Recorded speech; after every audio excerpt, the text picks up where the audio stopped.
মিরপুরে প্রচণ্ড ঝড় বৃষ্টির মধ্যেও শৈশবের কথা মনে করে বৃষ্টিতে ভিজলেন জাকের আলী অনিক ও আফিফ হোসেন ধ্রুব।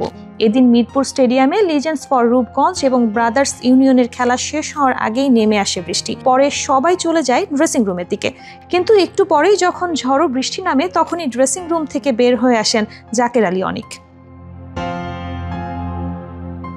জাকেরের বৃষ্টিতে ভেজা দেখে আফিফ হোসেন ধ্রুব চলে আসেন বৃষ্টিতে ভিজতে।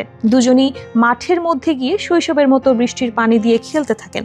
প্রায় কয়েক মিনিট দুজন বৃষ্টিতে ভিজতে থাকেন। জাকের আলী এবং আফিফের বৃষ্টিতে ভেজা দেখে ড্রেসিং রুম থেকে বের হয়ে বড় ছাতা নিয়ে এগিয়ে যান সৌম্য সরকার। পরে তিনজন মিলে মাঠের মধ্যে একটু গল্প করেন। বৃষ্টি আসলে মাঠকর্মীদের উইকেট ঢেকে রাখার জন্য দৌড়ঝাঁপ শুরু হয়ে যায়। এ সময় এক মাঠকর্মীকে ভিজতে দেখে সৌম্য সরকার ডাক দিয়ে ছাতার নিচে নিয়ে আসেন।